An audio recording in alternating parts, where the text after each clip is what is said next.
Rabbal alamin. Nanti sampai masanya, kata Nabi sallallahu alaihi wasallam, sampai-sampai batu pun akan berkata, ya Abdallah, wahai hamba Allah, hadzal Yahudi, ini di belakangku khalfi ada seorang Yahudi, uqtulhu, bunuhlah dia. Satu saja yang tidak mau menunjukkan tempat Yahudi, yaitu syajaratul gharqad, pohon gharqad, bentuknya seperti pohon pinus. Alhamdulillah, ketika saya sampai di kota Rafah, ini Mesir, ini Palestina, lalu ada satu kota bernama Rafah dibagi dua, perjanjian damai antara Mesir dengan Israel, maka mereka ambil setengah dan diambil oleh Mesir setengah.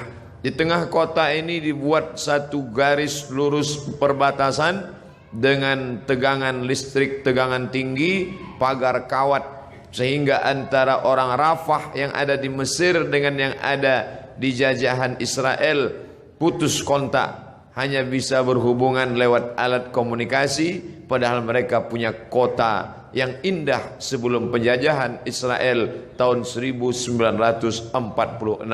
Dari sana kita lihat hijau. Ternyata yang hijau mereka tanam itu adalah syajaratul gharqad, pohon yang memang sudah disebutkan Nabi Muhammad sallallahu alaihi wasallam. Mereka mengatakan di bawah Masjidil Aqsa ini ada tempel kuil King Solomon yang mereka agungkan, yang dalam Al-Quran kita menyebutnya Nabi Sulaiman alaihissalam mentauhidkan Allah subhanahu wa ta'ala, anak dari Nabi Daud alaihissalam juga mentauhidkan Allah, tapi mereka merusak ajaran ini dan mereka membawa ini sebagai slogan. Oleh sebab itu ada seorang berkeluarga negaraan Perancis bernama Roger Jaraudi masuk Islam, bersyahadat, dan dia menulis buku bahwa Israel membangun negara berdasarkan mitos. Maka pemerintah menangkap Roger Jaraudi, dipenjarakan, tapi dia puas karena dia sudah mengungkap bagaimana kebatilan Israel. Penjajahan terbesar di atas dunia hari ini dilakukan oleh Israel. Tembok terpanjang di dunia hari ini, tembok yang dibangun oleh Israel. Sebenarnya di balik ini semua adalah Allah mau memperlihatkan kepada kita mana yang berjuang menegakkan agama Allah, mana yang diam saja. Bagi Bapak Ibu warga Jakarta yang mampu untuk berjihad, tapi tentu bukan jihad fisik, karena Israel lebih kuat daripada kita. Saya tidak ingin selesai saya tausiah khutbah tadi oleh kiai kita berapi-api, ditambah lagi ceramah Ustaz Somad, lalu selesai ini bapak-bapak mohon izin ke keluarga semuanya pergi ke Israel. Selesai ini besok kita baca koran, ada 3 warga Jakarta di Israel terbengkalai karena tidak dapat nasi uduk. Jihad yang kita lakukan bukan seperti itu. Apa yang bisa kita lakukan? Man jahaza ghazian faqad ghaza. Siapa yang sanggup mempersiapkan hartanya, ada namanya Syam Organizer, ada namanya Sahabat Al-Aqsa, cari nomor rekeningnya, kirimkan. Ada salah satu artis kita yang berangkat ke sana langsung. Mungkin dia punya finansial biaya yang luar biasa. Badannya sehat, uangnya banyak. Dia pergi ke sana untuk melihat langsung. Ada pula saudara kawan kita yang dengan hartanya, tolonglah. Tapi andai tidak bisa, maka kiai kita melalui khutbah Jumat tadi mengajak kita berdoa, Allahumma ansur ikhwanana al-mujahidin al-mazlumina fi Palestin. Tolong saudara kami yang Allah yang teraniaya di Palestina. Orang-orang yang sekuler, liberal, iseng-iseng mulai mengetes ustaz. Kenapa ketika dulu Abrahah datang menghancurkan Ka'bah, Allah mengirim fa'arsalna alaihim tayran ababil, kami kirim tayran ababil tarmihim bihijaratin min sijil, lalu mereka ditembak dengan peluru-peluru sijil, yaitu batu-batu dari neraka. Faja'alahum ka'asfim ma'kul, lalu mereka seperti daun-daun yang dimakan ulat. Mengapa itu tidak terjadi sekarang Ustaz? Perlu kita cermati sejarahnya. Zaman itu tidak ada orang beriman. Abdul Muttalib seorang laki-laki yang soleh sendirian. Dialah yang memegang kunci Ka'bah. Abdul Muttalib punya anak Abdullah. Abdullah punya anak Muhammad sallallahu alaihi wasallam.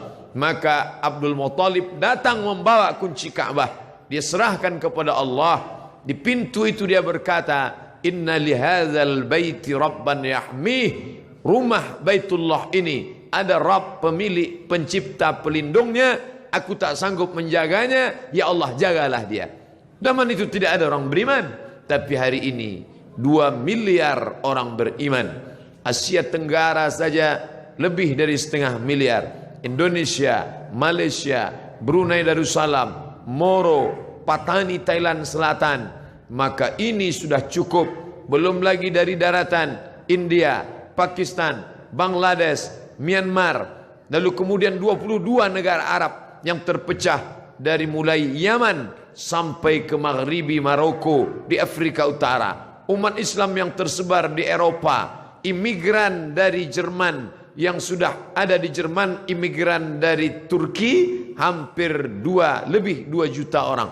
Umat Islam tersebar banyak. Ini adalah tantangan bagi umat Islam bagaimana menolong Masjidil Aqsa yang menjadi kiblat Nabi menghadap ke Masjidil Aqsa 18 bulan lamanya. 18 bulan 17 menghadap ke arah Masjidil Aqsa sampai akhirnya turun ayat, "Fawalli wajhaka syatral Masjidil Haram." Hadapkan wajahmu ke arah Masjidil Haram. Bapak Ibu yang dimuliakan Allah, hadirin hadirat yang mendengarkan langsung maupun tidak langsung tausiah singkat ini semua menjadi teguran bagi kita. Pulang dari sholat Jumat masih bisa makan kenyang dengan anak sambil tertendum tertawa. Betapa saudara kita di sana. Saya pernah satu asrama dengan orang Palestina. Saya tanya langsung, bagaimana keadaan keluargamu di sana? Apa kata dia? Satu asrama dengan saya ketika sama-sama kuliah. Abdul Somad. Seandainya mereka bunuh kami, sudah lama kami mati. Tapi mereka tidak ingin kami mati. Mereka datang ke rumah kami, mereka pecahkan tempat air. Mereka buat kami kehausan setengah mati. Mereka ambil dengan senjata laras panjangnya. Mereka pecahkan tempat-tempat minyak zaitun. Karena mereka tahu kami tak dapat hidup tanpa zaitun. Mereka hancurkan sawah. Mereka hancurkan sawah gandum, makanan pokok kami. Mereka ingin membuat kami setengah mati, tapi kami tak akan meninggalkan negeri ini sampai satu saja. Ishkariman, hidup mulia, Palestina merdeka, au mut syahidan, atau mati sebagai orang yang syahid. Maka ada sesuatu yang mengerikan tapi sekaligus membanggakan. Pemerintah asing Amerika, Eropa mengadakan survei apa cita-cita anak Palestina. Di tempat kita cita-cita ingin menjadi dokter, cita-cita ingin menjadi advokat, cita-cita ingin menjadi pengusaha sukses. Tapi cita-cita anak Palestina lebih 90% cita-citanya ingin menjadi seorang yang mati syahid. Maka apapun profesinya, ishkariman, kalau kau hidup, hiduplah mulia.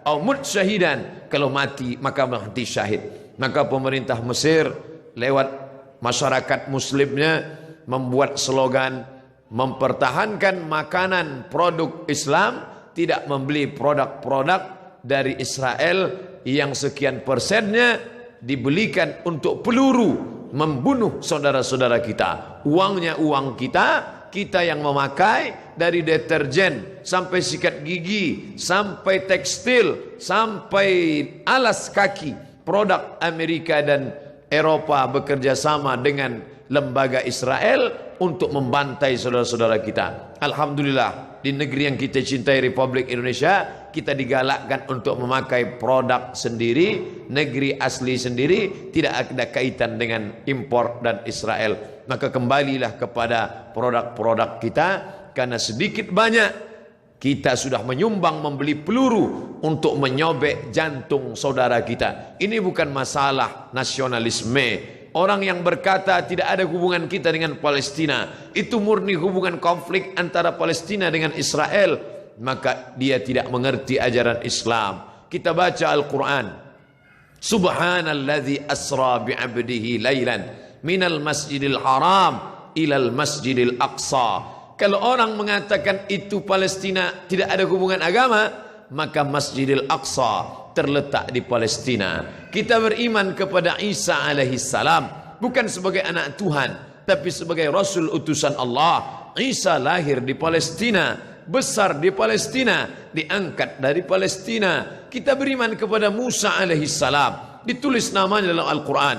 Musa lahir di Mesir dan berhijrah ke Palestina. Namanya 4 kali kita sebut. Kama sallaita ala Ibrahim wa ala ali Ibrahim. Kama barakta ala Ibrahim wa ala ali Ibrahim.